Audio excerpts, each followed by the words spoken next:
Senhoras e senhores, sejam muito bem-vindos. Eu só vou tentar fazer uma breve reflexão do que está acontecendo, então vai ser meio foda. Mas vamos lá, já faz uma semana, 8 dias na real, que eu tô de quarentena. Eu tava trabalhando como vendedor de shopping desde o ano passado. Sim, ironias dolorosas da vida, morrendo por dentro a cada dia, tá ligado? E acompanhando o noticiário, todo mundo já sabia que chegaria a vez do Brasil de ser infectado pelo coronavírus. Era questão de tempo, né? E as coisas vão ficando loucas, né? Elas evoluem de um dia para o outro. O número de infectados, o número de mortes vai aumentando em escala geométrica com uma velocidade absurda. E na semana passada, quando foi registrada a primeira morte pelo coronavírus aqui em São Paulo, eu cheguei a conversar com a administração do shopping. O que eu queria saber era óbvio, quando é que eles fechariam aquela porra, velho. E eles só me responderam que os cuidados já estavam sendo tomados e que a gente não poderia entrar em pânico, que não poderia parar a economia, e vocês já sabem a história. E na minha loja em específico, da supervisão, eu cheguei a ouvir que se eu não estava na faixa etária de risco e se eu não tinha nenhum problema pulmonar, então entrar em pânico era a pior saída, fechar a loja, não lucrar, as pessoas perderem emprego, isso sim seria ruim, um caos social. O pior é que foi nessa mesma semana eu fiquei sabendo que já tinha alguns casos de vendedores de outras lojas com suspeita de coronavírus. E eu senti raiva de mim mesmo, tá ligado? Raiva por não conseguir mobilizar os vendedores ou os meus colegas de trabalho da loja para fazer uma paralisação ou algo do tipo. Porque já estava no estado crítico, a gente já não vendia direito e ainda estava correndo o risco de ser infectado. E esse é o problema da ideologia liberal, não é? Essa violência interna que ela carrega sobre essa camada superficial de valorização da vida e igualdade social. As coisas são quase um beco sem saída entre se mobilizar para fechar a loja e sofrer retaliação, ou seguir trabalhando como se nada estivesse acontecendo, ou abandonar seus colegas e seu salário para se proteger em casa. Mas como que as pessoas vivem sem salário? Como é que elas vão comer, pagar aluguel, as contas? Tudo isso faz parte dessa ilusão de liberdade que a gente tem, né? Mas voltando, quando eu vi que as coisas estavam começando a ficar feias de verdade, eu estava disposto a gastar meu banco de horas para ficar em casa. Lá a gente não ganha dinheiro por hora extra. Você faz hora extra e isso vai pro banco de horas, o que é ridículo, né? Porque é como se você fosse pago para andar em um tapete de brasas e no final, ao invés de você ganhar dinheiro, você ganha um copo d'água para refrescar seus pés. E como eu tinha, ou eu acho que eu tenho, esse banco de horas que somam juntos quase 4 dias, eu estava estudando como usá-las para ganhar um tempo até que os casos do shopping aumentassem e eles realmente decidirem fechar essa porra. É isso que eu queria falar, né, do posicionamento do governo Dória. Que no dia 17 foi registrada a primeira morte, que foi numa terça-feira, e no dia seguinte o Dória reuniu os donos do shopping da cidade e recomendou o fechamento. Ele recomendou o fechamento, foi só no sábado, com 15 mortes registradas em São Paulo, ele acabou decretando a quarentena e o fechamento dos comércios, que não envolvem os serviços básicos. O que é louco, né? Porque ele decretou isso no sábado, mas o decreto só entraria em vigência na terça-feira. O que eu acho disso? Que ele demorou pra caralho pra tomar um posicionamento. É isso, segue o jogo. E o meu shopping tinha fechado na quinta, no dia seguinte que ele recomendou o fechamento. E de lá até agora, quase metade dos funcionários dessa franquia que eu trabalho já foram demitidos. Ainda estou empregado porque eu sofri um acidente de trabalho outro dia, eu tomei um choque dentro do estoque da loja, no estilo, como é que é, o Lacier Martins, tá ligado? Tomando choque das uvas, mano. Foi bizarro, velho, eu não esperava, não tem porquê, ninguém conseguiu me explicar ainda como é que eu tomei esse choque.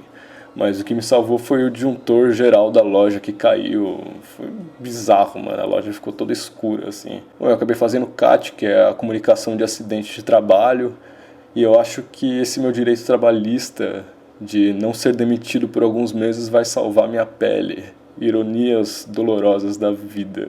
Mas isso continuou na minha cabeça, e meus colegas de trabalho, o que acontece com eles? Como é que eles vão passar 2, 3 meses sem ter dinheiro para sobreviver, mano? O que acontece com as diaristas, os entregadores autônomos, os trabalhadores não registrados? E o que eu concluo de tudo isso é que o que a gente está vivendo hoje não é algo que sempre ocorreu dentro desse sistema social. O desemprego, a fome, a miséria, a morte. O coronavírus apenas intensifica, ele explicita essas relações de trabalho baseadas na exploração pura e a falta de um Estado para assistir e promover as necessidades básicas de uma sociedade. O coronavírus mata, sem sombra de dúvida, mas é exatamente a política neoliberal que permite que a crise epidêmica seja maior. É como um portador de HIV que acaba morrendo. Não é exatamente a AIDS que o mata, mas é, por exemplo, uma gripezinha qualquer que dentro desse corpo sem imunidade para combater essa gripe acaba falecendo. Será que esse corpo não é a sociedade brasileira que está morrendo pelo coronavírus porque já está infectada pelo vírus neoliberal? Mas vamos lá, vamos falar diretamente sobre a situação atual do país. A única forma de enfrentar, de aniquilar esse vírus é por meio de uma vacina, certo? Certo. Mas nós não temos essa vacina ainda, ninguém no mundo tem. Então como é que a gente enfrenta essa situação? A melhor coisa a se fazer é todo mundo em casa, na rua só aqueles que realmente devem ficar, policiais, médicos e assim por diante. Mas se todo mundo ficar em casa, quem é que vai trabalhar para gerar lucro para o patrão e fazer a economia girar? Esse é o impasse, não é mesmo? Salvar vidas ou parar a economia? Que dilema, velho. Bolsonaro, que é o responsável pela nação, ele escolheu salvar a economia e matar as pessoas. Por que ele fez isso? Porque ele é louco? Não, é lógico que não. É ridículo concluir que não existe uma lógica interna de Bolsonaro com o resto do país. Existe, e é isso que a gente deve se preocupar. E é nesse ponto que eu queria fazer essa reflexão para a gente tentar entender o que de fato é o Estado. O Estado é uma máquina criada pela sociedade capitalista para administrar a sociedade. Logo, não foi o Estado que criou o capitalismo, mas o contrário. O Estado é resultante dessa estrutura social baseada no lucro, que é chamada de capitalismo. Dessa forma, o Estado não é dominante do capital, o Estado é dominado por ele, correto? E quem domina o capital, então, já que não é o Estado? É a burguesia, os grandes fazendeiros, os grandes empresários, investidores e assim por diante. O que nós trabalhadores, como que a gente deve ver a burguesia? A burguesia funciona a partir de um interesse muito simples: ter lucro e minimizar os gastos com quem explora. Ou seja, quanto menor o salário do meu empregado, maior a minha margem de lucro. Certo? Certo. O que acontece é que a burguesia, por mais que tenha interesses em comum, não é uma massa sólida e ordenada. Dentro da burguesia, os próprios burgueses competem entre si de uma forma canibal, mano. Se você acha que existe competitividade para nós trabalhadores no mercado de trabalho, é porque você não sabe como isso se dá no âmbito burguês. E é exatamente essa concorrência entre si, nesses jogos de interesse, que não permitem que a burguesia controle diretamente e administre a sociedade. A burguesia tem interesse em lucrar. Não é do interesse da burguesia administrar a sociedade, vigiar, punir, reprimir greves, manifestações, lidar com assassinatos, crimes cotidianos e assim por diante. É aí que nasce o Estado. O Estado é uma máquina que terceiriza a administração social burguesa. E o que acontece hoje? A burguesia brasileira está em pânico, eles estão desesperados. Eles sabem que se ninguém sair de casa, ninguém trabalha, ninguém consome, o mercado quebra e a burguesia perde seu montinho de dinheiro, velho. Bolsonaro não é um burguês. Ele não tem interesses propriamente burgueses. Seus interesses são absolutistas. Ele quer poder, ele quer que beijem a mão dele. Isso não traz um lucro imediato, entende? Só que para ele ter esse poder, é preciso obedecer quem domina o capital. Mesmo que isso resulte na morte de milhões de brasileiros, velho.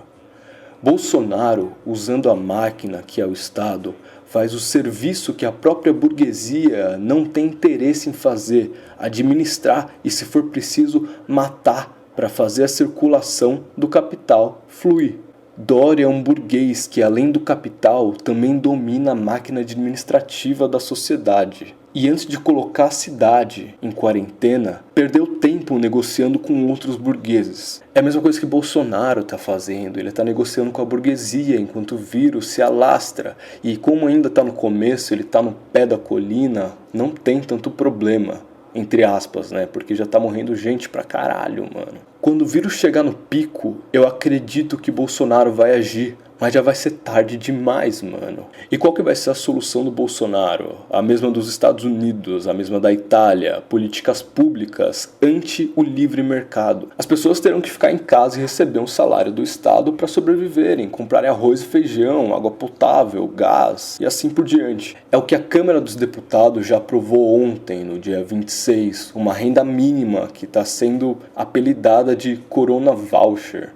Uma grana mínima para as pessoas sobreviverem e ficarem protegidas em casa. Por que Paulo Guedes, por exemplo, não pensou nisso antes? Porque é meio óbvio, não é? É só imprimir dinheiro e dar para as pessoas e elas ficam em casa. Você acha que ele não pensou nisso porque ele é um cara mau e ele quer matar as pessoas? Não, a morte é só um detalhe, não é o objetivo principal dele. Paulo Guedes só não quer ir contra a sua ideologia liberal e principalmente contra o mercado, velho. Imprimir e distribuir dinheiro gera inflação. Existem vários fenômenos inflacionários. Um deles é esse. Quando tem mais dinheiro no mercado, o preço de reserva dos patrões aumenta e gera inflação. Eu vou explicar rapidamente o que seria esse preço de reserva e essa inflação por conta de uma renda mínima, tá? E esse exemplo rápido, imagina que você tem um bar que vende um PF, almoço, prato feito, tá ligado? Você cobra 18 conto porque na região do seu estabelecimento esse é um valor que você tem lucro e as pessoas aceitam pagar, ok? O preço de reserva é exatamente essa linha tênue entre ter o máximo de lucro possível e as pessoas aceitarem pagar o preço desse prato feito, desse almoço. Ou seja, se na região do seu bar seus concorrentes cobram uma faixa de R$18 e você coloca seu almoço por R$30, ninguém vai comer no seu bar. Você ultrapassou o preço de reserva da região. Então você vende o almoço por 18 conto e tá tudo bem. Você tem seu lucro e tem seus clientes. Agora, se existe mais dinheiro na mão do consumidor, o dono do bar do outro lado da rua vai querer aumentar o lucro dele, o que é normal. Essa é a premissa do capitalismo, ter lucro. Se ele aumentar o lucro dele, por exemplo, de um prato que custa 18 e vai custar 20, ele tem um lucro de R$2, as pessoas vão pagar porque elas estão com dinheiro no bolso. Só que aí você vai falar, caralho, o cara tá tendo um lucro maior que o meu, então eu vou aumentar também. Aí você vai lá e joga pra 20, que nem o preço dele. Sabe qual que é o nome disso? Inflação, velho. De pouquinho em pouquinho, um prato de comida que custava 18 conto vai custar 28 daqui a pouco. Inflaciona o preço, aumenta o lucro. E quem ganhava R$18 para comer, agora não consegue mais comer, porque o prato custa 28. Os economistas sabem disso, velho. O Paulo Guedes sabe disso. É a lógica do livre mercado, velho. É a mão invisível que vai regulando o preço. Agora, Gasper, quer dizer que você é contra a renda básica, é isso? Sim e não. Eu sou contra a renda básica e um sistema capitalista fora de crise, porque ela só vai dar inflação, principalmente nas grandes cidades. Cidade do interior, não sei, pequenas cidades isso talvez funcione, mas nas grandes cidades isso é inviável, mano. E não, porque é logicamente que eu sou a favor em um momento de crise como esse que a gente está passando. A renda básica é o mínimo que o Estado pode fazer, além de isentar a conta de luz e de água, mano. É isso que é preciso, velho. Mas por outro lado, vai gerar inflação alguma hora. Isso vai acontecer, mano. Isso não é só uma crise viral.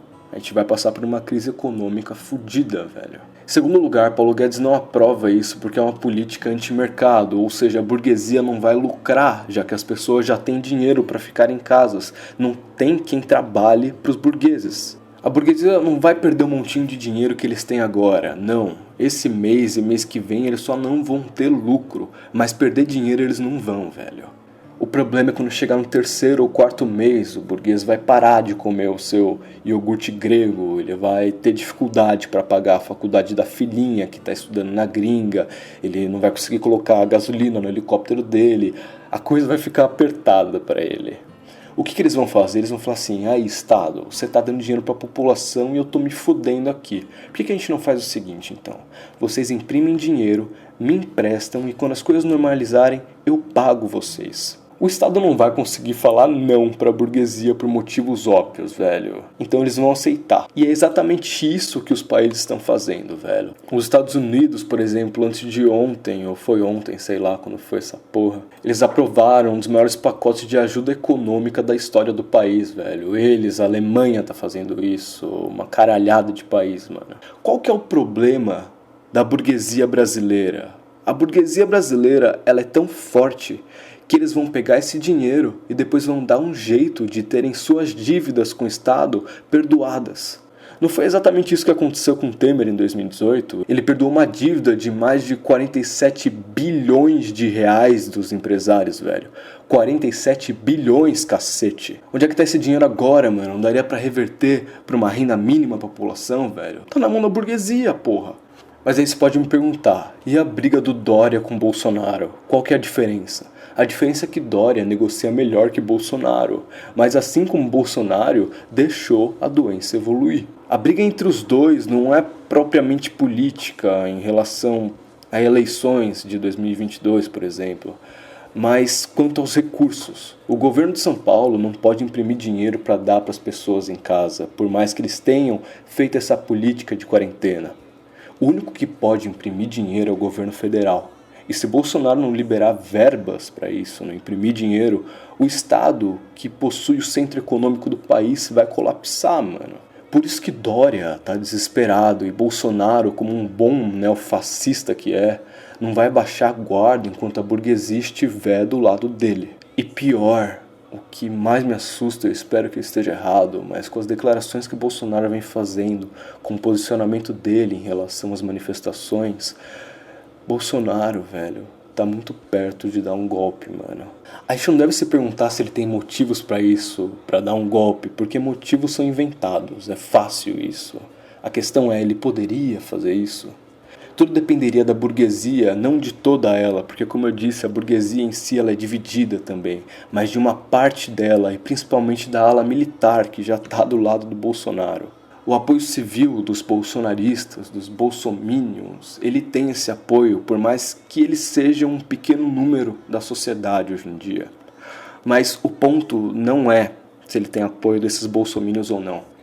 São os pequenos empreendedores com medo de falir, dos trabalhadores com medo de não terem dinheiro para comer e preferirem se arriscar e trabalhar, que a gente tem que temer. Os caminhoneiros, por exemplo, que vai contra os interesses da própria classe trabalhadora que eles pertencem, eles todos apoiariam e parariam o Brasil mais uma vez se Bolsonaro pedisse. O cenário é crítico em todos os pontos, mano. As coisas vão piorar muito ainda. Eu só espero estar errado. Na real, eu queria falar sobre quarentena e fazer um apelo pra você, logicamente, ficar em casa, mano. Pra você, além de ficar em casa, estudar e se manter forte por aqueles que não podem, velho. Então, se você tá em quarentena, saiba que isso aqui vai durar uns 2 ou 3 meses, pelo menos, mano. Eu andei lendo alguns depoimentos italianos e eles falaram que na primeira semana o clima era como se fosse de férias, mesmo dentro de casa.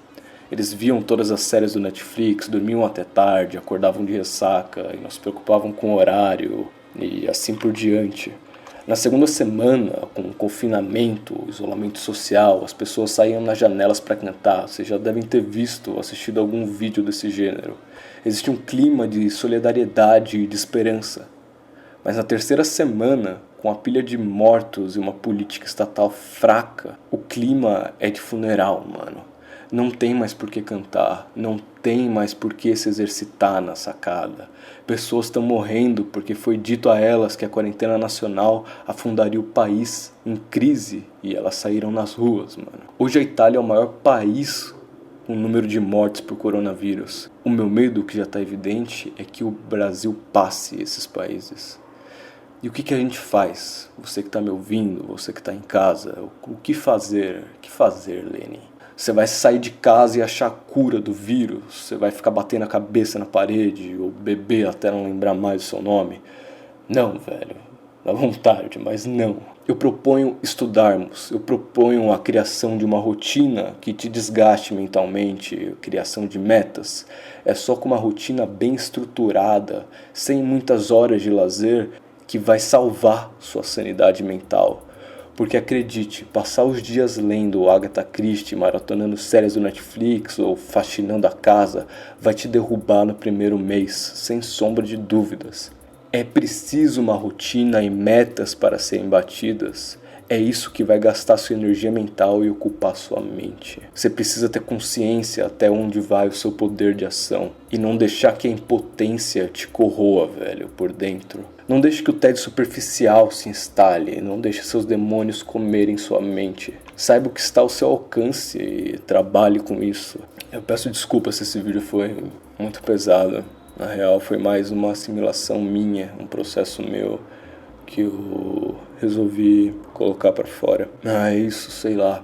Desse canal aqui, o que eu tô pensando em fazer? Eu tô com alguns vídeos engatilhados na cabeça e vou descarregar eles o mais rápido possível aí no YouTube. E eu não pretendo falar sobre o coronavírus, porque eu não tenho nada a acrescentar, vocês já sabem do que tá acontecendo. Pretendo falar de outros assuntos, sei lá, o que acabarem surgindo, mas fugir do coronavírus, porque eu não tenho o que falar, não tenho o que acrescentar, mano. É isso, desculpa ter falado também tanto de mim, acho que essa é a questão. Eu não gosto de falar de mim, não acho que seja interessante, mas, mano, sei lá, velho. É isso aí, tá ligado?